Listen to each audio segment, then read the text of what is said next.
त्यांचा भार वाहे माझा कलियोग क्षेम चिंता भुलोनी वाट करी धरुनी दावी त्यांचा भार वाहे माझा कलियोग क्षेम चिंता तुका म्हणे अनुसरल्या गावरांनी ना असं ते पवित्र होतं असं म्हणतात त्यांचा म्हणजे त्या वासाने विकायला असते योग क्षेम चिंता विठ्ठल विठ्ठल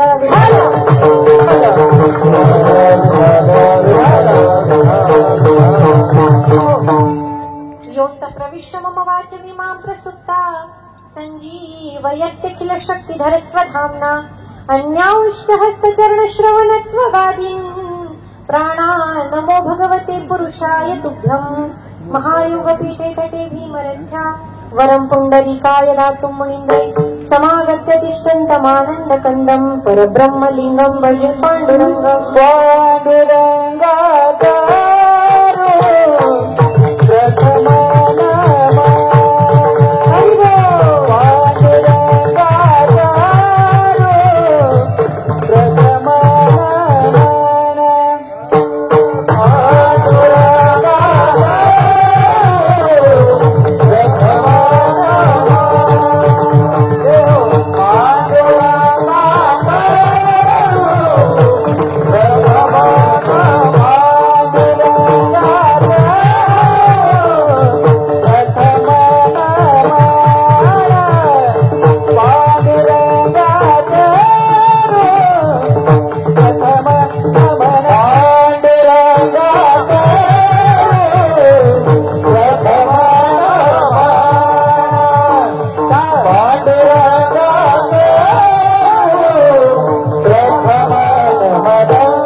सद्गुरुदास तुकालंकापुरी रम्य सिंहासनस्थं पदाम्भोज तेजस्फुरदिक प्रदेशं विधीन्द्रादिदेवैः सदा स्तूयमानं समाधिस्थमूर्तिं भजे ज्ञानदेवं नमो ज्ञानेश्वरा निवृत्ति उदारा सोपानदेवा मुक्ताबाई नमो त्रिभुवन पावनी आद्यत्रय जननी देवाची मोरया मोरया निबाळतानी तुझीच सेवा करू काय जाणे अन्याय माझे कोट्यान कोटी मोरेश्वराबा तू घाल पोटी नमिला गणपती माऊली शारदा नमिला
चोर, जय गोपी चित्त चोर प्रभू, जय जय माखन चोर, जयांची केली स्मरण, होय सकळ विद्यांचे अधिकरण, तेची वंदो श्री चरण श्री गुरूंचे, ते नमस्कारोनी आता.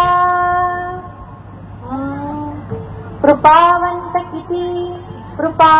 किती दीन बहु आवडती, त्यांचा भार वाहे माथा, करी योग क्षेम चिंता, विठ्ठल विठ्ठल.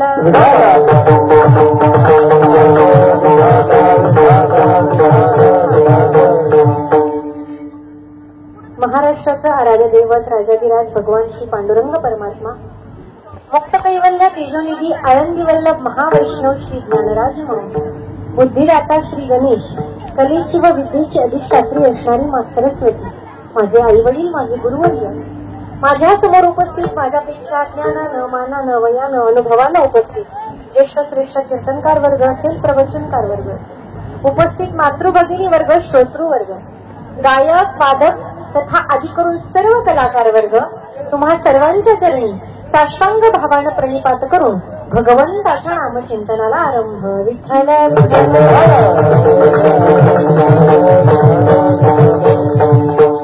सेवेकरता निवडलेला अभंग श्री तुकोबरायांचा 4 चरणाचा अतिशय साधा सोपा सरळ आणि परमार्थामध्ये साधकाने प्रवेश केल्यानंतर आपल्या परम प्रेमास्पद भगवंताचं नेमकं आपल्याला काय माहित पाहिजे, त्यामध्ये सर्वात महत्वाचं म्हणजे भगवंताचा आपल्याला स्वभाव माहित पाहिजे, दुसरं भगवंताचं स्वरूप माहिती पाहिजे आणि तिसरं म्हणजे सामर्थ्य माहिती पाहिजे. या तिन्हींचाही सुंदर मिलाप म्हणजे हा अभंग. विठ्ठल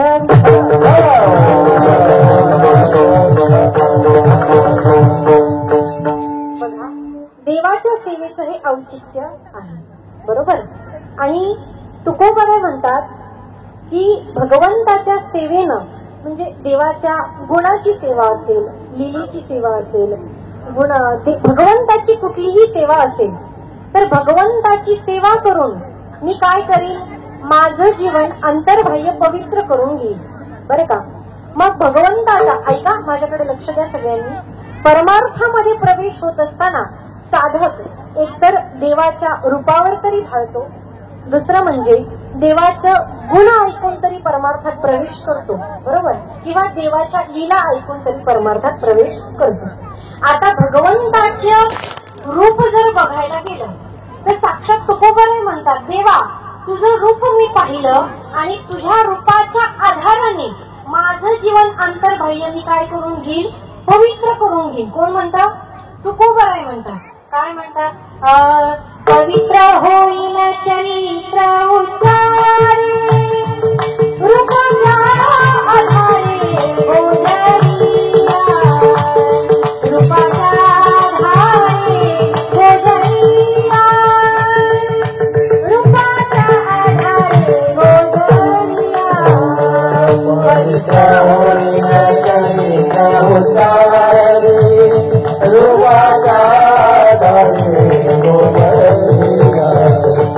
रूपाच्या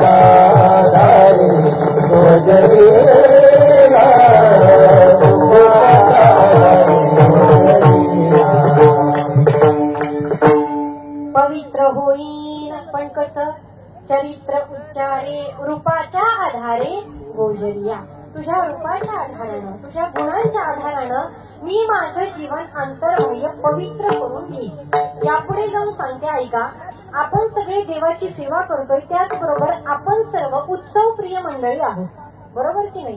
कारण भर उन्हाळ्यामध्ये हा एवढा मोठा उत्सव करणं हे साधं सुद्धा काम नाही. आणि असं सुंदर उत्सवाचं काम ज्यांनी हातात घेतले ते आमचे स्वप्नील महाराज असतील. बघा, या उत्सवाची प्रेरणा या परमार्थात आल्यानंतर आपल्याला कशी मिळते, कुणाकडून मिळते याचा थोडा आढावा घ्या. आपण उत्सव प्रिय मंडळी आहोत. आपल्या भारतीय संस्कृतीमध्ये उत्सवाला काही कमी नाही. सण असतील, उत्सव असतील, एका महिन्यातून 2-3 उत्सव सण तर आपल्याकडे येतातच. माझे नाथ बाबा फार गोड सांगतात, ऐका, लक्ष देऊन ऐका बरं का. नाथ बाबा सांगतात की एखादा एकटा मनुष्य जर उत्सव करण्यामध्ये समर्थ असेल ना, म्हणजे आर्थिक सामर्थ्य असेल, मनाचं सामर्थ्य असेल, औदार्य असेल. फक्त आर्थिक सामर्थ्य असून चालत नाही, औदार्यही असायला लागतं महाराज, बरं का. हा, तर नाथबाबा म्हणतात एखादा एकटा मनुष्य जर उत्सव करण्यामध्ये सामर्थ्य असेल तर त्यानं तो उत्सव नक्की करावा. असल्या सामर्थ्य वैभव स्वये करावे सकळ उत्सव. पण त्या एकट्याचं जर सामर्थ्य, एकट्याचं जर बळ कमी पडत असेल तर मिळून या सर्व महामहोत्सव करावे. विठ्ठल विठ्ठल. स्वप्नील महाराजांच्या मनात ही गोड संकल्पना आली, पण एकट्याचा नव्हे खेळ, मनोनी मेळ मिळविला किंवा जमविला. आणि अगदी सगळ्यांनीच आपण मगाशीपासून बघतोय की इथं देणाऱ्यांचे हात खूप आहेत, बरं का. आणि दाता तोची एक जाणा जो नारायणा स्मरवी. आणि भगवंताचं स्मरण करून देण्यासाठी जर असं फार गोड सांगतात की जननी जने तो भक्त जने, या दाता या शूर, नाही तो जननी वांझ भली काही को खोई नूर. आईनं जन्म द्यावा, एकतर मुलगा भक्त असावा, दुसरा देशभक्त असावा, नाहीतर दानशूर असावा. आणि यातील कुठलाच नसेल तर ती आई वांझ राहिली तरी काही हरकत नाही सांगतात. विठ्ठल विठ्ठल. म्हणून या सर्वांच्या सगळ्यांच्या सहकार्यातून हा सुंदर असा कार्यक्रम इथपर्यंत आज दुसऱ्या दिवसापर्यंत आलेला आहे. आणि तुमच्या सर्वांच्या दर्शनाचा हा योग परमभाग्यानं माझ्या वाटेला आलेला आहे. उर्वरित वेळेमध्ये आपल्याकडे वेळेची फार कमतरता आहे. अगदी एक तासाभरात आपल्याला ही सेवा थांबवायची आहे. म्हणून सर्वांगाचे कान करायचे आणि माझ्याकडे लक्ष द्यायचं. फार गोड अभंग आहे. तुम्ही सर्व विद्यार्थी अवस्थेमध्ये आहात. ऐका, माझ्याकडे लक्ष द्या. हा, लक्ष आहे ना सगळ्यांचं. कारण आम्ही इथूनच इथं आलोय, या रांगेतूनच इथं आलोय, बरोबर की नाही. इथं उभं राहिल्याशिवाय इथं येता येत नाही. डायरेक्ट तुम्ही इथे येण्याचा प्रयत्न केला तर तुम्हाला जमणार नाही. म्हणून सर्वांगाचे कान करा आणि फार गोड चिंतन सांगणारे मी तुम्हाला अजिबात बोर होणार नाही याची काळजी मी घेईन. परंतु कसं असतं ऐका, आपण घरासमोर आपल्या एखादं रोपटं लावतो. काय लावतो? रोपटं. मग ते रोपटं जर वाढावं असं वाटत असेल तर त्याला काय करावं लागेल? हा, पाणी त्याला रोज थोडं थोडं पाणी रोज घालावं लागेल. तेव्हा काय होईल? ते रोपटं मोठं होईल आणि आपल्याला त्याची सावली मिळेल. ऐका, आता हे कीर्तनरूपी रोपटं लागलंय, आत्ता कुठे लागलंय, पण त्याच्यावर तुमच्या लक्षाचं पाणी मला पाहिजे. कशाचं? तुमच्या अवधानाचं, तुमच्या लक्षाचं जर पाणी या रोपट्यावर आलं की हे रोपटं बहरायला वेळ लागणार नाही. विठ्ठल विठ्ठल.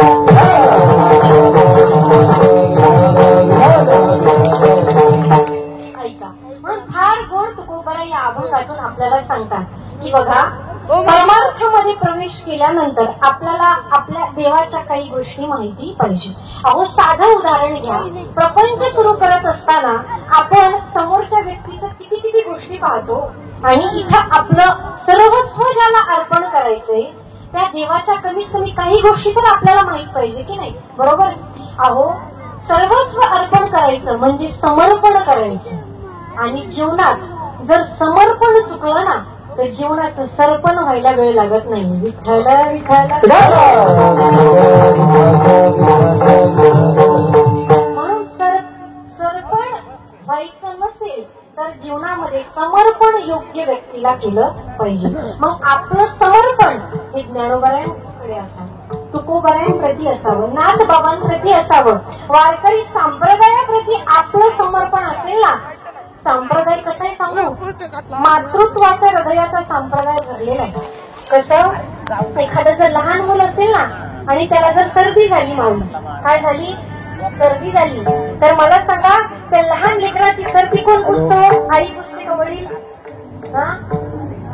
वडिलांचं काही काम नाही ना, आई पुसते. सहसा आई पुसते आपल्याकडे, बरोबर. वडीलही पुसतात महाराज, पण दोघांच्या पुसण्यामध्ये मात्र जमीन आसमानचा फरक आहे. वडील काय करतात? खिशातला रुमाल काढतात, नाक पुसतात आणि मशीन मध्ये धुवायला टाकतात. हे झालं वडिलांचं पुसणं. आता आई कशी पुसते हो? किती घाणीनं भरलेलं असतं तरी लेकराला आधी जवळ घेते आणि मग पदरानं त्याला स्वच्छ करते महाराज. तसं हा संप्रदाय आईसारखा आहे. तुम्ही घाणीनं भरलेला आहात ना, पण आधी तुमचा स्वीकार आहे आणि नंतर सुधार आहे. विठ्ठल विठ्ठल. आधी काय आहे? स्वीकार आहे. बरोबर की नाही? तुम्हाला या संस्थेनं आधी स्वीकारलंय आणि मग नंतर तुमच्यात सुधारणा करायला सुरुवात केलेली आहे. हे काय आहे? हे वारकरी संप्रदायाचं वैभव आहे. तुम्ही दुसरीकडे कुठेही जा, कोणत्याही मोठ्या हायस्कूलमध्ये जा, कुठल्याही ट्युशनला जा, आधी काय असते? एंट्रन्स एक्झाम असते. आपल्याकडेही असते. पण इथं कशाची एक्झाम आहे? तुमच्या संस्काराची एक्झाम आहे. परीक्षा कशाची आहे? संस्काराची. आणि संस्कार हे या मंडपाशिवाय, या संस्थेशिवाय आणि संप्रदायाशिवाय दुसरीकडे कुठेच मिळत नाही. विठ्ठल विठ्ठल.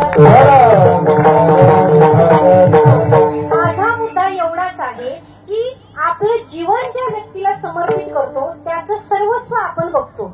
मग इथं आपलं अख्खं पूर्ण आयुष्य ज्या देवाला समर्पित करायचंय ना, त्याच्या काही गोष्टी आपण लक्षात घेतल्या पाहिजे. आता बघा, भगवंताचं सर्वात आधी आपल्याला काय कळालं पाहिजे? तर त्याचं स्वरूप आपल्याला कळालं पाहिजे. ऐका, संप्रदायामध्ये आल्यानंतर वारकरी संप्रदायामध्ये भगवंताचे 2 स्वरूप सांगितलेली आहेत. पहिला आहे निर्गुण, बोला जरा, निर्गुण निराकार, आणि दुसरा आहे सगुण साकार. आता ऐका, निर्गुण निराकार म्हणजे काय? तर रंग नाही, रूप नाही, नाही वर्ण छाया, निराकार निर्गुण रुचिर गुराया, जिथे आकार उकार मकार चकार काहीच नाही, असं काय देवाचं निर्गुण निराकार रूप आहे. फार गोड चिंतन आहे. ऐका, भगवद्गीतेच्या 10व्या अध्यायामध्ये भगवंतानं अर्जुनाला आपल्या विभूती सांगायला सुरुवात केली. बरं का, मी कशा कशात आहे?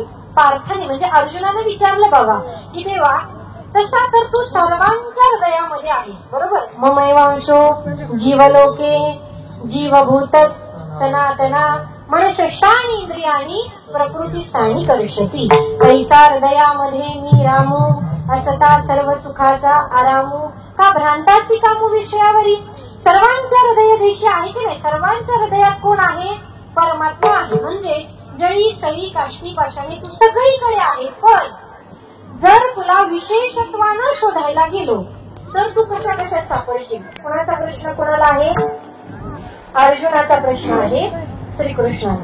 मग भगवंतांनी सांगायला सुरुवात केली, अर्जुना, तू जर मला महिन्यांमध्ये शोधायला गेलास ना, महिन्यांमध्ये शोधायला गेलास.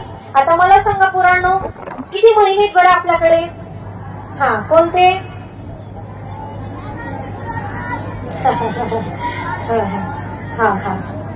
जानेवारी फेब्रुवारीच अपेक्षित होतं मला, पण चैत्र वैशाख इकडं आल्यामुळे कळालंय. विठ्ठल विठ्ठल. आपले मराठी महिने आहेत ना, त्यातील मार्गशीर्ष महिना म्हणजे भगवंत म्हणतात माझी विभूती, बरोबर? आपले इंद्रिय आहेत ना, पंचज्ञानेंद्रिय, पंचकर्मेंद्रिय आणि 11वं मन. हे मन नावाचं जे इंद्रिय आहे ना, ते म्हणजे माझी विभूती आहे. आणि अर्जुना, तू जर मला पांडवांमध्ये शोधायला जाशील तर पांडवानां धनंजय, म्हणजे अर्जुना मी तुझ्यातच आहे. असं असताना भगवंतानं त्याची विशेष विशेष रूपं सांगितली. पण ही रूपं शोधायला जात असताना परमात्मा सगळीकडे की नाही? सगळीकडे सगळीकडे. पण आपण शोधायला गेलं की तो सापडत, शोधायला गेला की सापडत नाही. जुने वयस्कर मंडळी दृष्टांत द्यायची, बरं का? उद्धरता सांगून जाते की काय बाबा, एक म्हातारी आजी असते आणि तिची ती काहीतरी सुई हरवते झोपडीत, आणि ती शोधते कुठं? उजेडात, बरोबर? प्रकाशामध्ये शोधते. मग मला सांगा, जन्मभर जरी शोधली तरी ती सुई सापडेल का? नाही का? कारण आपण शोधतोय चुकीच्या ठिकाणी, बरोबर? तसं परमात्मा हृदयात आहे आणि आपण शोधतोय बाहेर. सर्व घे राम देहा देही, सर्व घे राम देहा देही एक, सर्व घे राम देहा देही एक, सर्व घे राम देहा देही एक.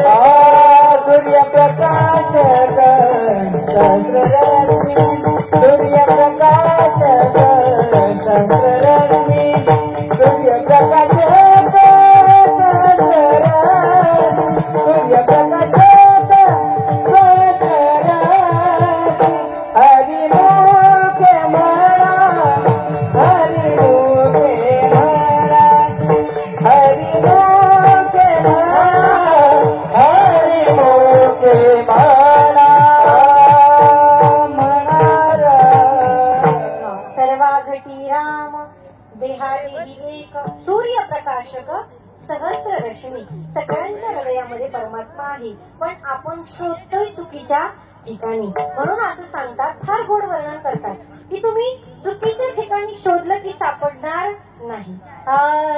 तेरा पता नहीं लगता, तेरा पता नहीं लगता, भगवान कहाँ मिलता है, भगवान कहाँ मिलता है, भगवान कहाँ मिलता है, भगवान कहाँ मिलता है, भगवान कहाँ मिलता है. कहीं गाँव ढूंढे, कहीं नगर ढूंढे, कहीं गाँव ढूंढे, कहीं नगर ढूंढे, तूने क्या कहा, तेरा ठिकाना कहा, तूने क्या कहा, तेरा ठिकाना कहा, तेरा पता नहीं लगता, तेरा पता नहीं लगता, भगवान कहाँ मिलता है, भगवान कहाँ मिलता है, भगवान कहाँ मिलता है, भगवान कहाँ मिलता है, भगवान कहाँ मिलता है, भगवान कहाँ मिलता है. आपण देवाला शोधतोय चुकीच्या ठिकाणी, त्यामुळे तो सापडणार नाही. का? कारण शोधतोय चुकीच्या ठिकाणी. एवढंच नाही तर देवाचं जे रूप आपण शोधतोय ना ते सापडत नाही. कोणतं रूप शोधतोय? निर्गुण निराकार. मग आता माझ्या साधू संताला काळजी वाटली आणि साधू संतांना काळजी वाटते त्यांना साधू संत म्हणायचं बरं का. ज्यांना काळजी वाटते ना त्यांना साधू संत म्हणायचं. साधू संतांना वाटलं की बाबा ही लोक ठेचकाळत आहेत, यांना खऱ्या देवाचं स्वरूप कळालं पाहिजे. म्हणून माझ्या तुकोबराय आधी सर्व संतांनी काय केलं बघा. तुकोबराय म्हणतात देवाला संतांनी नावा रूपाला आणलं. काय केलं? नावा रूपाला आणलं. आणि तुकोबराय म्हणतात नावा रूपाला आल्यामुळं काय झालं? आला नावा रूपा तुका म्हणे झाला सोपा. तू नावा रूपाला आल्यामुळं आम्हाला तुला भजन सोपं झालं. विठ्ठल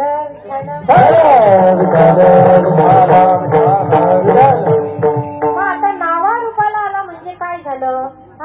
नावा रूपाला आला म्हणजे जे आपण पंढरपूरला गेल्यानंतर विटेवर उभा कटेवर हात ठेवून जी मूर्ती उभी आहे ना त्याला म्हणायचं देवाचं सगुण साकार रूप. आणि हे सगुण साकार रूप बघत असताना महाराज माझ्या देवाचं रूप किती गोड आहे सांगता तो बर का. फार गोड माझ्या देवाचं रूप आहे. मला सांगा तुम्ही आम्ही जर एवढे गोड असू तुम्ही आम्ही जर एवढे सुंदर असू महाराज आपल्याला बनवणारा किती गोड असेल. कोणाला वाटतं का मी चांगला दिसत नाही? कोणाला वाटतं मी चांगला दिसत नाही? हात वर करा. कोणाला वाटतं मी चांगली दिसत नाही? मी नाही तुम्ही आरशात पाहिल्यानंतर असं कोणालाच वाटत नाही महाराज की मी चांगला दिसत नाही. मग आपण जर इतके सुंदर असू तर आपल्याला बनवणारा किती सुंदर असला पाहिजे. जसे की रचना इतनी सुंदर वो कितना सुंदर होगा.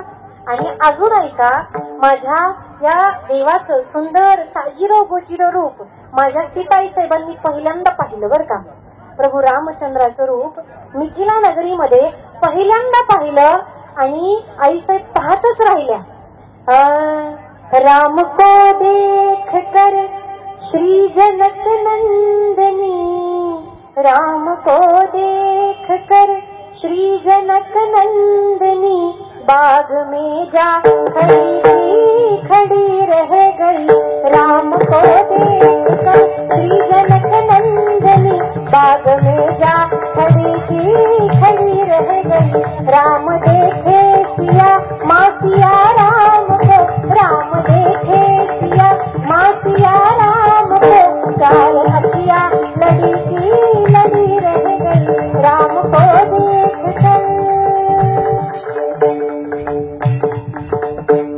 राम देखे सिया माँ सिया राम को, चार अखिया लड़ी की लड़ी रह गई.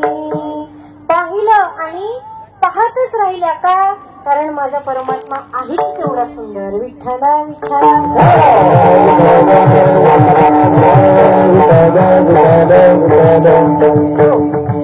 परमात्मा सुंदर यात काही नवल नाही, बरोबर. आणि आज मला असं वाटतं, प्रत्येकालाच वाटतं की मी काय दिसलो पाहिजे, हा सुंदर दिसलो पाहिजे की नाही. हा पण हे सौंदर्य आज बाजारामध्ये सुंदर होण्याच्या कितीतरी क्रीम, पावडर, साबण भेटत असतील महाराज, बरोबर.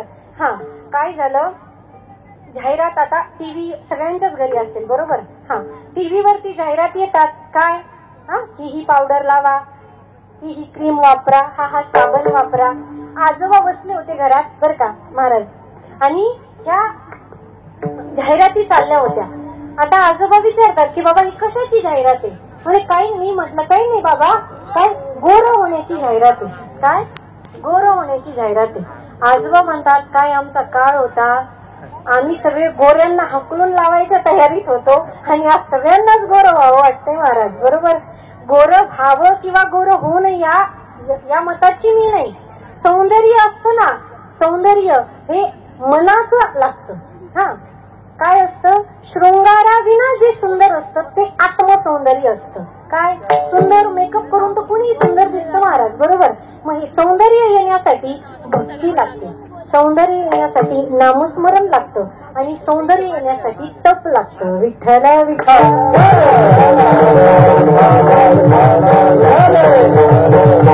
आणि माझा परमात्मा तर सौंदर्याची काय आहे, खाण आहे. राजस सुकुमार मदनाचा पुतळा, रवी शशिकळा लोपलिया.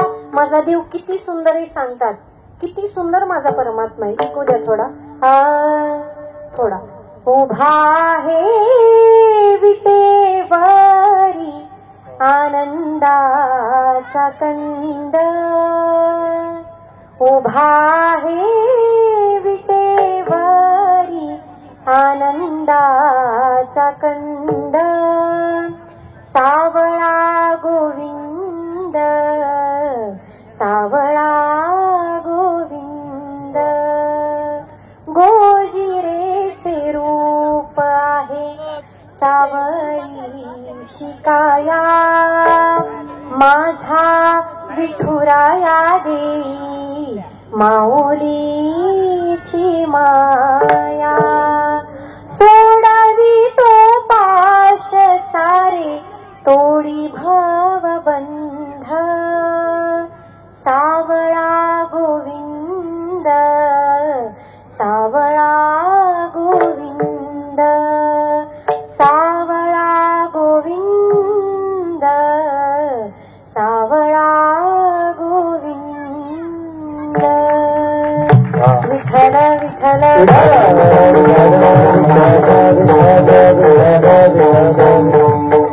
इतका सुंदर माझा काय आहे परमात्मा आहे, फार गोड आहे हो माझा देव. एकदा त्याला फक्त त्याला पाहण्यासाठी जा. हा पांडुरंगाकडे गेलात ना, किंवा घरातल्या देवासमोर जरी उभा राहिलात ना, कधीतरी डोळे भरून त्याला पहा हो. आपण देवाकडे जातो कशासाठी हो, देवाला काहीतरी काहीतरी मागायला. देवाला कधीतरी पाहायला जाणं एकदा. बघा देवाला जर तुम्ही फक्त पाहायला गेलात ना, देव पहावया गेलो तेथे, पण देव पहावया गेलो फार महत्वाचं आहे. हा देव पहावया गेलो येताना दुसऱ्याची चप्पल घेऊन नाही नाही कसं. बघा देवाला पाहायला गेल्यानंतर तेथे देवाची होऊन ठेलो ही अवस्था येण्यासाठी महाराज तुम्ही पंढरपूरला गेले की नाही. कोण कोण गेलं जरा हात वरती करा. पंढरपूरला कोणत्या देवाचं मंदिर आहे. बरं आता मला अजून एक उत्तर द्या. पांडुरंगाचं दर्शन करायच्या आधी एका स्त्रीचं दर्शन करावं लागतं. तिचं काय नाव आहे. का या कानोपात्रेचं दर्शन का करायचं. कान्हा पाहण्यासाठी अगोदर पात्र व्हायचं म्हणून कानोपात्र. बरं का आधी पात्र व्हायचं आणि मग त्या कानाला पाहायचं. का कारण माझी कानोपात्रा देवाला पाहायला गेली. हा, कोण होती हो? एका वेशीची मुलगी भक्ती करून धन्य झाली. कान्होपात्राला देवाना मंदिरात जागा दिली. संत चोखोबा शेजारी आहे नामदेव पायारी. धनी मलाही दाखवाना विठुरायाची पंढरी. धनी मलाही दाखवाना विठुरायाची पंढरी. धनी मलाही दाखवाना विठुरायाची पंढरी. धनी मलाही दाखवाना विठुरायाची पंढरी. इथं नांदतो श्रीहरी तिला दाखवा पंढरी. इथं नांदतो श्रीहरी तिला दाखवा पंढरी. धनी मलाही दाखवाना विठुरायाची पंढरी. धनी मलाही दाखवाना विठुरायाची पंढरी. माझा मुद्दा फक्त एवढा आहे. एका वेशीची मुलगी भक्ती करून धन्य झाली आणि कानोपात्राला देवानं मंदिरात जागा दिली. का? कारण माझ्या कानोपात्रा माता फक्त देवाला पाहायला गेल्या होत्या. कशासाठी गेल्या होत्या? पाहायला गेल्या होत्या. आपण साधं बघा, गावात आपल्या मारुतीचं मंदिर असतं, अनेक देवाचं मंदिर असतं. आपण देवाच्या मंदिरासमोरून जाता. माझ्याकडे लक्ष द्या. हा, देवाच्या मंदिरासमोरून जातो आणि आपण काय माहित कोणत्या कामात एवढे व्यस्त असतो की मंदिर दिसलं तरी फक्त आपण एवढंच करतो. त्या हाताला काही पॅरालिसिस झालेला असतो का काही माहित नाही. पण प्रामाणिकपणे उत्तर द्या, आपण काय करतो? असंच करतो की नाही? बरोबर. आपली परंपरा काय? दोन्ही हात जोडून देवाला नमस्कार करायचा. का? कारण आपलं हे काय झालंय, देवाला आपण गृहीत धरतोय. बाबा तू इथे आहेस, रोजच आहेस, मी आता चाललोय तुला पाया पडून जातो. बरं का? देवाकडे जातो आणि फक्त जात नाही, पाहत नाही.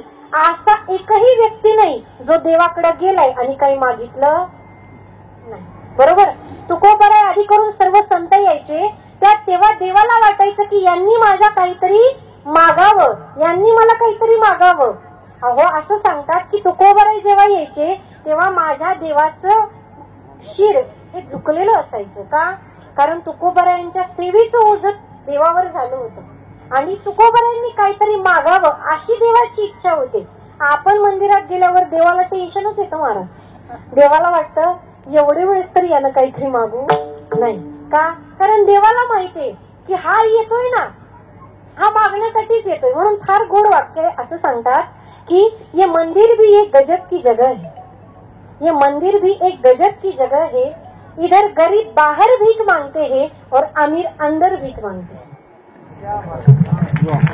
त्यांना धन्यवाद. काय? बाहेर सुद्धा गरीब भीकच मागतो आणि आतमध्ये श्रीमंत सुटाफुटात जाऊन भीकच मागतो ना. फरक एवढा आहे, बाहेरच्या गरीबाचं 2-5 रुपयात भागतं महाराज, आतलं 10-10 लाख रुपये मागतो महाराज.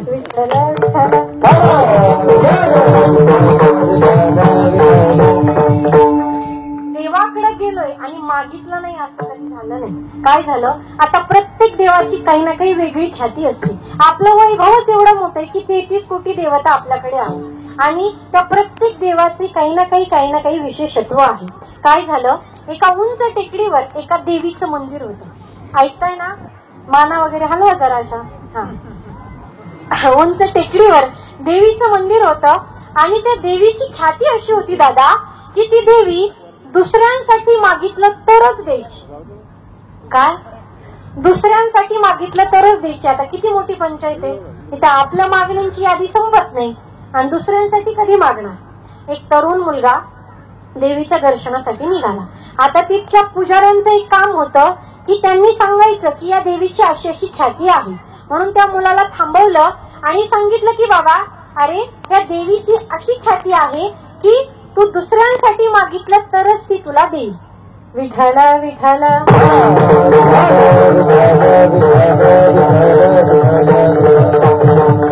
तो म्हणाला काही हरकत नाही.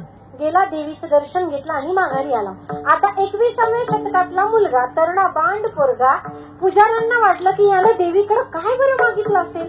त्यांना उत्सुकता वाटली. त्यांना थांबवलं आणि म्हणाले की दादा, तू देवीकडे काय मागितलं जरा सांगशील का? आणि आपल्याकडे काय माहित असतं की देवाला मागितलेलं काही सांगू नये म्हणतात. का ते पूर्ण होत नाही, का देवावर विश्वास नाही, माहित बरं का. पण देवाला मागितलेलं सांगू नये म्हणतात. त्या पुजाऱ्याचा फार आग्रह पराकोटीला गेला आणि त्या मुलाचा नाविलाज झाला. आणि मग तो मुलगा पुजाऱ्यांना सांगू लागला. मुलगा म्हणतो, पुजारी काका, तुम्ही सांगितलं तसंच मी केलं की मी देवीला दुसऱ्यांसाठीच मागितलं. मी देवी समोर गेलो आणि देवी समोर हात जोडले. देवीला म्हणालो, देवी माझ्या मायबापाला चांगली सून मिळू दे. आता मला सांगा, हे मागणं कोणासाठी आहे? मागणं घालून आई वडिलांच्या नावावर आहे, पण स्वार्थ कोणाचा आहे? विठ्ठल विठ्ठल. मला फक्त एवढं सांगायचंय की जगाच्या पाठीवर असा एकही व्यक्ती नाही की जो स्वतःला सोडून दुसऱ्यासाठी काही मागतो. मग तुम्हाला मागायचंय ना देवाला का? कारण मनुष्याचा हा स्वभाव आहे की देवाकडे गेल्यावर काही ना काही मागणार. आणि देवाला नाही मागणार तर कोणाला मागणार महाराज? देवापेक्षा मोठा दाता आहे का? देवापेक्षा मोठा देणारा वाचवणारा कुणीच नाही महाराज. काय झालं, प्रभू रामचंद्र वनवासाला जात असताना जेव्हा बाणांना धार करायची होती, बरं का, काय करायची होती? बाणांना धार करायची होती. फार मार्मिक आहे बरं का, फार सुंदर, लक्ष देऊन ऐका. काय झालं, माझ्या प्रभू रामचंद्रांनी तो बाण थोडासा ओला करायचा म्हणून पाण्यात बुडवला, थोडासा चिखलात बुडवला.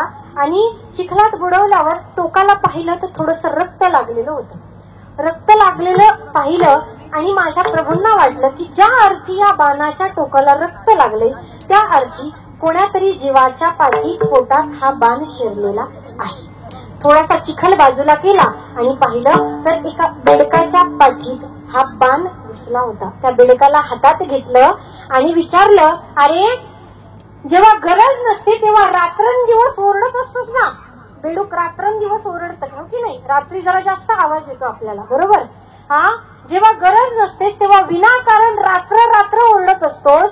आता तुझ्या पाठीत बाण गेला तरी तू आवाज काढला नाही. त्यावर त्या बेडकानं फार सुंदर उत्तर दिलं बरं का. तो बेडूक म्हणतो की देवा, अरे मी रात्र रात्र विनाकारण ओरडत नाही रे. जेव्हा या जगाचा त्रास मला होतो ना तेव्हा तुझ्या नावानं मी ओरडत असतो. पण आज जर तूच माझ्या पाठीत बाण घातला तर मी ओरडू कुणाच्या नावाने? लक्षात येते का?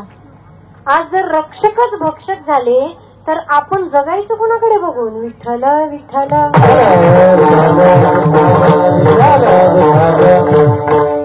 म्हणून देवाकडे जाताय, देवाला मागताय ना, काय मागायचं एवढं लक्षात ठेवा. राम को मांग ले मेरे प्यारे, राम को मांग ले मेरे प्यारे, उम्र भर का सहारा देगा, उम्र भर का सहारा देगा, उम्र भर का सहारा मिलेगा, उम्र भर का सहारा मिलेगा। राम को मांग ले मेरे प्यारे, राम को मांग ले मेरे प्यारे, उम्र भर का सहारा देगा, उम्र भर का सहारा देगा, उम्र भर का सहारा देगा, उम्र भर का सहारा देगा। वो कितना दो हाथ से ले सकेगा, देने वाले की लाख है, वो कितना दो हाथ से ले सकेगा, देने वाले की लाख है।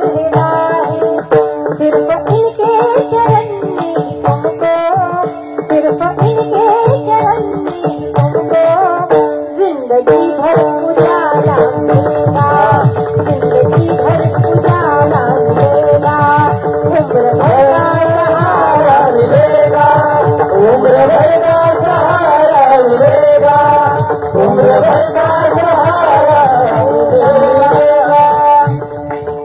फार गोड सांगतात काय, कितना दो हाथ से ले सकेगा, देने वाले की लाख है बाहे, सिर्फ इनके चरण में ही तुमको, सिर्फ इनके चरण में ही तुमको जिंदगी भर उजाला मिलेगा, जिंदगी भर उजाला मिलेगा, उम्र भर का सहारा मिलेगा. 2-4 दिवसाचा नाही दादा, आयुष्यभराचा आश्रय मिळेल. पण कधी? जेव्हा तुम्ही देवाकडे देवालाच मागाल. विठ्ठल विठ्ठल. म्हणून देवाकडे जाताय. पण आता लक्षात घ्या की निर्गुण निराकाराकडे गेलात तर ही मागणी पूर्ण होणार नाही. म्हणून सगुण साकार जे देवाचं रूप आहे ना, जे साजिरं गोजिरं सुंदर रूप आहे, त्या रूपाकडे जा. त्या रूपाचा, त्या साजिऱ्या गोजिऱ्या रूपाचा स्वभाव तुकोबाराय अभंगाच्या पहिल्या चरणात सांगितला. कृपावंत कीर्ती, कृपावंत कीर्ती, कृपावंत कीर्ती, कृपावंत कीर्ती, कृपावंत कीर्ती, कृपावंत कीर्ती,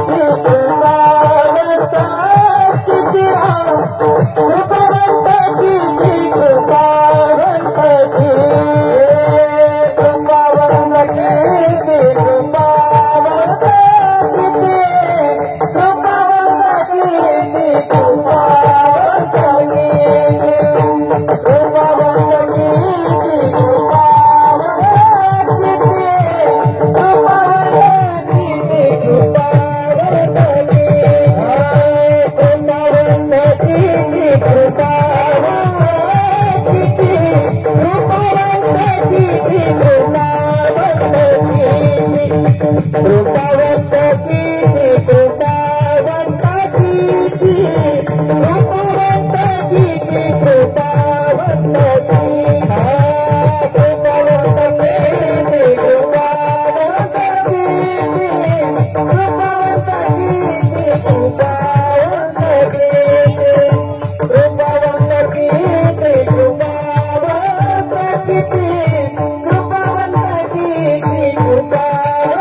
जीएसटी वगैरे लागत नाही टाळ्याला का तुमच्याकडे? नाही ना. अहो, टाळी हे फुकटचं उत्साहवर्धन साधन आहे, बरोबर की नाही? म्हणून जिथे जिथे योग्य योग्य सुंदर मनाला असं आतून वाटलं ना की मन मोकळ्यापणाने टाळी वाजवायची. Maharaj Vitthal Vitthal.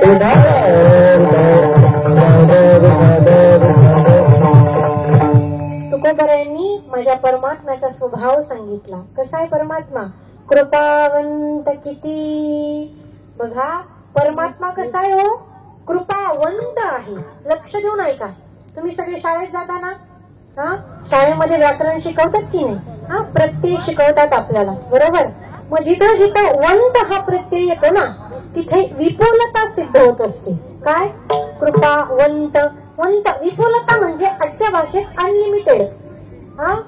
Unlimited data pack माहिती आहे ना? हे माहिती म्हणू आपल्याला, बरोबर की नाही? आणि विपुलता म्हणजे अनलिमिटेड, जिथे कधीही त्याचा नाश होत नाही. यशवंत, कीर्तिवंत, गुणवंत, बाकी सगळे वंत, सगळे सांगत बसत नाही आता बरं का. असा माझा परमात्मा काय आहे, कृपावंत आहे. कृपेचा काय आहे, सागर आहे, कृपेचा समुद्र आहे महाराज. समुद्र माहितीये ना तुम्हाला सगळ्यांना? हा बरं का. हा समुद्र कसा आहे ना, ज्ञानोबा फार गोड वर्णन करतात समुद्राचं. मला सांगा, इकडे माझ्याकडे लक्ष द्या. समुद्रावर जर गाई पाणी प्यायला गेली तर समुद्र काय करतो, तिची तहान भागवतो. पण त्याच समुद्रावर जर वाघ पाणी प्यायला गेला तर समुद्र पाणी पिऊ देतो का? काय नाही म्हणता, पिऊ देतो ना महाराज. समुद्र गाई जरी आली तरी पाणी पिऊ देतो, आणि वाघ जरी आला तरी गायीची तृष्णा हारू का व्याघ्रा विष होऊनी मारू, तो नेनेची गा सागरू तोय जैसा. गाई आली तरी तहानच भागवतो आणि वाघ आला तरी तहानच भागवतो. यापेक्षा सोपं सांगू, झाड माहितीये ना, झाड झाड ज्यानं लावलं त्याला सावली देतो, आणि जो तोडायला गेलो त्याला उन्हात ठेवतं का? ठेवतं का? नाही का? जो खांडावया घाव घाली का लावणी जयाने केली, दोघा एकची सावली वृक्ष दे जैसा. याही पेक्षा सोपं सांगू, ऊस माहितीये ना, ऊस ज्ञानोबा त्या ऊसाला इक्षदंडू म्हणतात. काय म्हणतात? ना तरी इक्षदंडू ताळी तया गोडू गाळी तया कडू लोहीची जेवी. ज्यानं लावला त्याला गोड लागतो, आणि ते तिकडून ऊस तोडीवाली येते त्यांना काही कडू लागतो का? नाही लागत का? बघा, जसा समुद्राकडे समभाव आहे, बरोबर. 12व्या अध्यायामध्ये फार सुंदर सांगितलंय. संतांचा देवाचा स्वभाव कसा असतो, समशत्रोच मित्रेच तथा मानापमान. वा, तुमचं ही संस्था सफल झाली महाराज.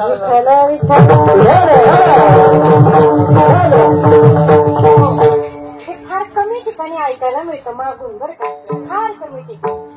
जिथे समशत्रोच मित्रेच म्हणजे शत्रू मित्र सारखा, शीत उष्ण म्हणजे थंड गरम सारखं, त्या स्वभावाला काय म्हणतात? त्याला म्हणतात संतांचा स्वभाव. जसा समुद्राकडे भेद नाही, जसा झाडाकडे भेद नाही, जसा विक्षदंडू म्हणजे उसाकडे भेद नाही, तसा माझ्या कृपावंत असणाऱ्या देवाकडे सुद्धा भेद नाही. विठ्ठल विठ्ठल.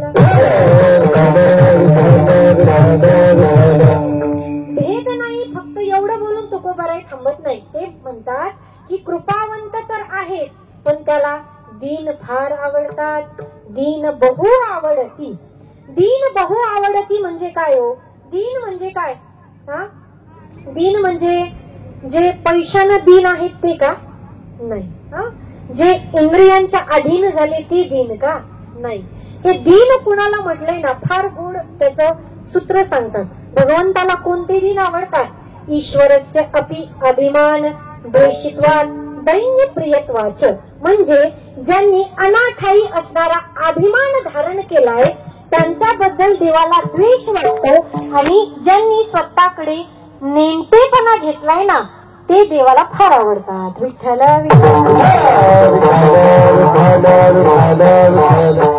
तयासी नेनती बहु आवडती. बरं का.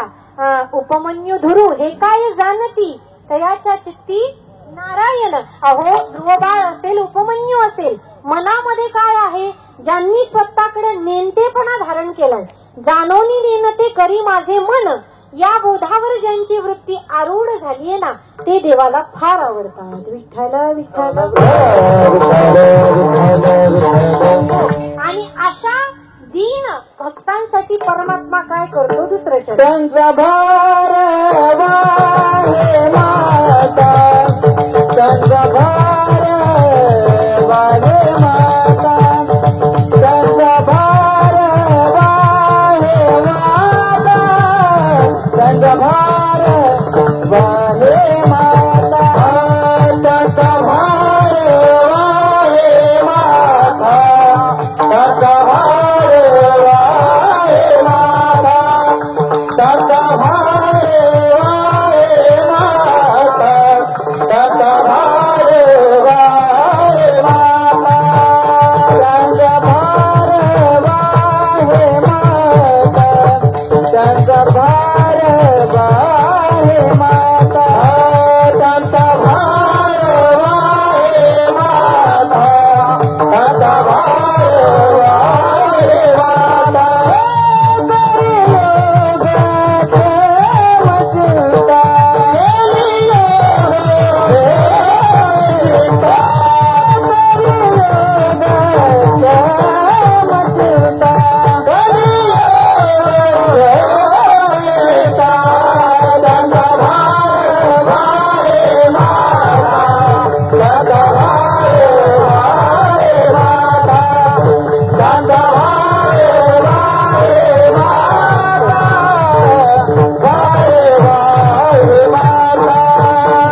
माथा करी योग क्षेम चिंता. ज्यांनी स्वतःकडे दिनत्व पत्करले ना त्यांच्यासाठी परमात्मा त्यांचा भार वाहतो, त्यांच्या योगाची क्षेमाची चिंता करतो. एवढंच नाही दादा, तर कधी काही जीवनामध्ये वाट चुकण्याचा प्रसंग आला तर हाताला धरून पहिला तीराला नेतो. भुलो निधी वाट करी धरोनी डावी नीट. पण एवढं सगळं कधी करतो दादा? बघा, कृपा करतो, भार वाहतो, वाट दाखवतो. पण जेव्हा तुम्ही जीवानं भावानं त्याचं अनुसरण कराल. तुका म्हणे जीवे अनुसरल्या एक भावे, त्यांचा भार वाहे माथा करी योग क्षेम चिंता. विठोबार खुमार, विठोबार खुमार, विठोबार खुमार, विठोबार खुमार,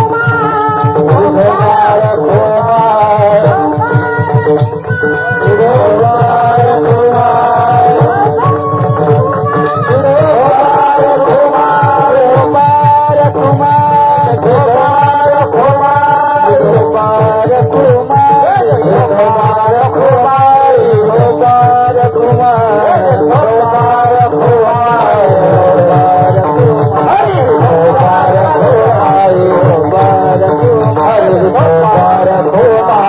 खुमार,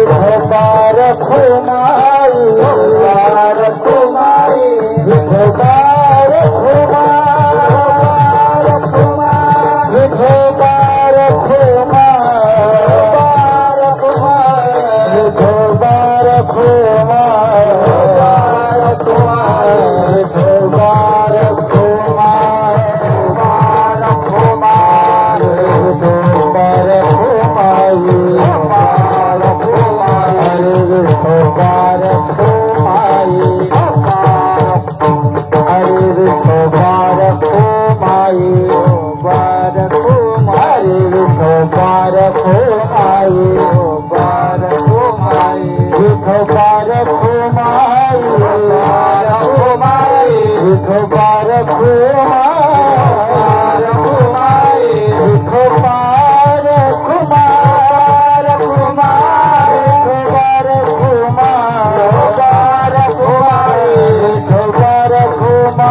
हात वरती करायचे.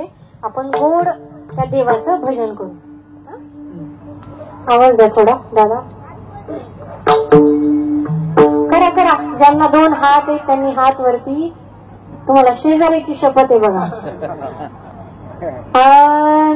लक्ष्मी शारंगधर सीतापती रघुवीर राधा गोविंद. लक्ष्मी शारंगधर सीतापती रघुवीर राधा गोविंद.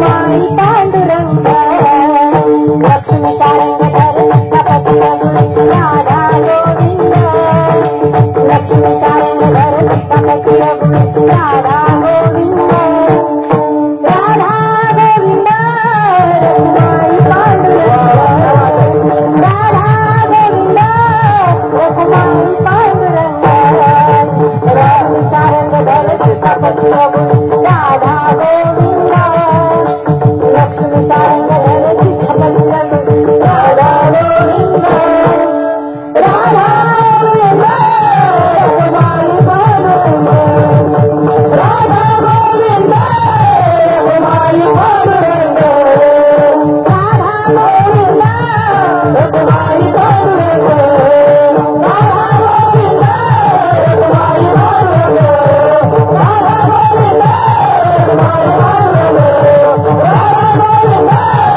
रखुमाई पांडुरंग राधा गोविंद रखुमाई पांडुरंग.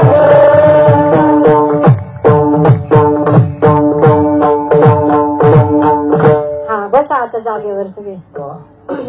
बघा आपल्याकडे फक्त एक 7-8 मिनिटं शिल्लक आहेत. चालेल ना घेतले तर? हो बसा बसा. सर्वांनी फार गोड भजन केलं. बघा मी माझ्या प्रत्येक कीर्तनामध्येही सांगते बरं की तुम्ही 2 तासाचं आपलं कीर्तन असतं. 1 तास 58 मिनिट तुमचं मन कुठेही जाऊ द्या, मला काही घेणं देणं नाही.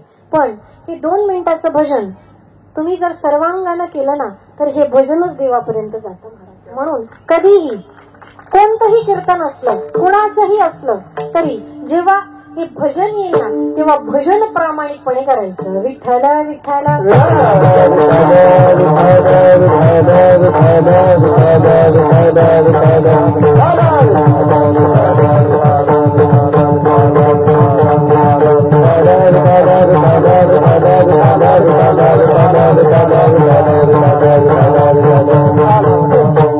कृपावंत किती दीन बहु आवडती त्यांचा भार वाहे माथा करियोग क्षेम चिंता. बघा 2 चरणाचा भावार्थ माझ्या बुद्धीला झेपेल, तुम्हाला पचेल रुचेल अशा भाषेमध्ये सांगण्याचा प्रयत्न केला.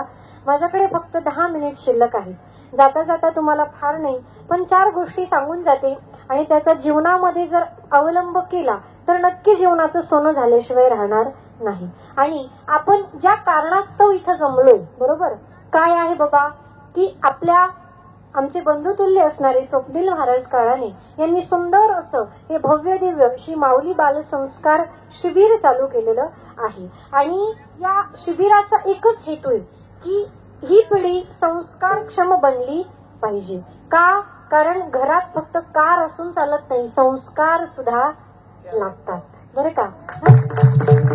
म्हणून काय असतं की संस्कार हे कसे पिढ्यान पिढ्या चालत जातात ना याचं एक उजळतं उदाहरण सांगून देते बरं. काय आपल्याकडे आज हे कीर्तन असेल भजन असेल काहीही असेल त्या कीर्तनासारखा कार्यक्रम जर आपण इथं निर्भीडपणे करू शकतो ना यासाठी एकाच व्यक्तीचं नाव पहिल्यांदा माझ्या डोळ्यासमोर येतं ते म्हणजे छत्रपती शिवाजी महाराज. बघा काही लोक आपल्याला म्हणतात की छत्रपती शिवाजी महाराज काही कीर्तनाचा विषय का, छत्रपती शिवाजी महाराज काही कथेचा विषय का, छत्रपती शिवाजी महाराज काही देव होते का तुम्ही कीर्तनात सांगता. पण दादा छत्रपती शिवाजी महाराज देव होते का नाही मला सांगता येणार नाही पण आज मंदिरात ज्यांच्यामुळे देव शिल्लक आहे हे उपकार माझ्या राजाचे. आणि माझ्या राजांनी स्वतःच्या जीवावर बळावर हे स्वराज्य निर्माण केलं आणि हे स्वराज्य फक्त निर्माण केलं नाही तर त्याचा पुढे वारसा सुद्धा तितक्याच संस्कारक्षम मुलाच्या हातात दिला. म्हणून हा माझा मुद्दा महत्वाचा आहे. जेव्हा ऐका बरं का प्रसंग फार गोड आहे. काय झालं होतं माझ्या राजांना औरंगजेबाच्या दरबारात जायचं होतं. कुठे जायचं होतं? औरंगजेबाकडे जायचं होतं. सोबत कुणाला घ्यायचं म्हणून छोट्या संभाजींना शंभूराजांना सोबत घेतलं. वंशाचा दिवा शत्रूच्या राज्यात जायचंय. आपण विचार केला असता महाराज काय होईल नाही होईल सांगता येत नाही पण छोट्या बाळराजांना माझ्या राजांना सोबत घेतलं. मजल दर मजल करत औरंगजेबाकडे निघाले. आणि आता मला एक असा प्रश्न पडतो की वाटेमध्ये शंभूराजांचं आणि शिवाजी राजांचं काहीतरी तर बोलणं झालं असेल की नाही हो? हा, काहीतरी तर बोलले असतील ना. काय म्हणाले असतील हो छत्रपती शिवाजी महाराज? आपलं SBI मध्ये अकाउंट आहे, तुला पासवर्ड सांगतो. हा, पुण्यात आपले 2 फ्लॅट आहेत, तुला सांगतो. हा, नाही नाही दादा, माझे छत्रपती शिवाजी महाराज बाळराजांना सांगतात, राजे तुम्ही आतापर्यंत स्वराज्य पाहिलं, तुम्ही आतापर्यंत लढाई पाहिली, पण संघर्ष काय असतो तो आज बघा. आणि राजांना घेऊन जातात. औरंगजेबाचा दरबार भरलेला आहे. बाणेदार देखणा संभाजी बघून औरंगजेब शंभूराजांना एक हत्ती भेटवस्तू देतो. काय? हत्ती. मातीचा, चिखलाचा, प्लास्टिकचा हत्ती नाही, खरा खरा हत्ती शंभूराजांना भेट देतो. उगाच मस्करी करायची म्हणून दिलेर खान शंभूराजांना म्हणतो बर का. काय म्हणतो? संभा, ये इतना बड़ा हाथी तू महाराष्ट्र में कैसे लेकर जाओगे? ये इतना बड़ा हाथी तुम महाराष्ट्र में कैसे लेकर जाओगे? माझे शंभूराजे उत्तर देतात, महाराज, बाळराजे म्हणतात, ये तो जानवर है, इस पर बैठ कर जाएंगे, नहीं आया तो खींच कर ले जाएंगे, लेकिन हमारे आबा साहेब ने जो आपको किले दिए हैं वो तो अभी महाराष्ट्र में है, उन्हें आप आगरा कैसे लाओगे? का हे उत्तर डोळ्यात डोळे घालून का देता आलं माझ्या राजांना? तसे संस्कार छत्रपती शिवाजी महाराजांनी बाळराजांवर केले. म्हणून म्हणतात म्हणून फार गोड सांगतात की छत्रपती शिवाजी महाराजांचं जेवढं सहकार्य, जेवढं कार्य, जेवढं स्वराज्यासाठी आहे ना, थोडंच कार्य केलं महाराज, पण प्रत्येकाच्या डोळ्यात पाणी येईल असं मरण माझ्या राजांनी घेतलं. कुणाच्या? कुणी? माझ्या शंभूराजांनी. बरोबर, आपण सगळ्यांनी पाहिलं. बरोबर का? कारण फार गौरवाची गोष्ट नाही बरं का, पण मी ज्या गावात वाढली ना ते पेडगाव, आणि त्या औरंग्यानं या पेडगावातच माझ्या राजांचे डोळे काढले. तिथे जो पहिले बहादूरगड म्हणायचे त्याला, पण आता त्याचं नाव धर्मवीरगड केलं बरं का.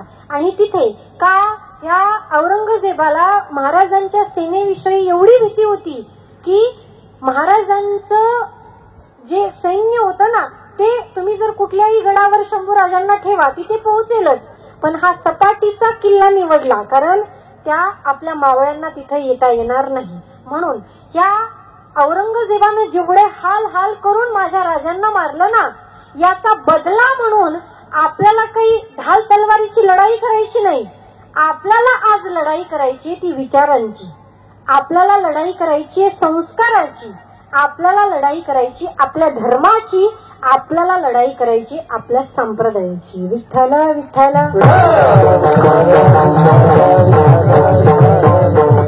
म्हणून हे उपकार फक्त राजांचे नाही तर राजांना ज्यांनी घडवलं त्या माझ्या जिजाऊ आईसाहेबांचे सुद्धा तेवढेच उपकार आहेत. आणि म्हणून नसते जिजाऊ तर नसते शिवराय, नसते शिवराय तर नसतं स्वराज्य, नसतं स्वराज्य तर नसती रयत सुखी, नसत्या आया बहिणी सुखी. आज एवढ्या सगळ्या माझ्या भगिनी, एवढ्या माता माऊल्या, एवढं या कलियुगामध्ये दादा या मुलींना सांभाळणं फार अवघड आहे महाराज.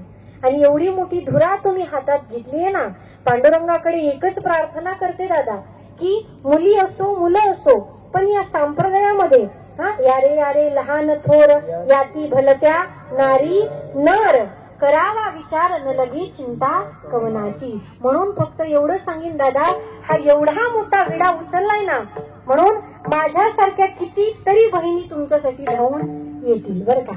कितीतरी फक्त एकदा प्रेमानं हाक मारायची, एकदा, कारण इथं मदत नाही करायची मग कुठे करायची दादा? बरोबर की नाही? आज एवढे सगळे दानशूर लोक तुम्हाला मदत करतातच, परंतु या मुलींसमोर उत्तम आदर्श तुम्हाला निर्माण करायचा आहे. उत्तम आदर्श निर्माण करायचा आहे ना, त्याच्यासाठी खूप खूप अजून आपल्याकडे बरं का खूप सुंदर अशा महिला कीर्तनकार आहेत. त्यांच्यासाठी तुम्ही असे अनेक कार्यक्रमाचं आयोजन करा, व्याख्यान करा.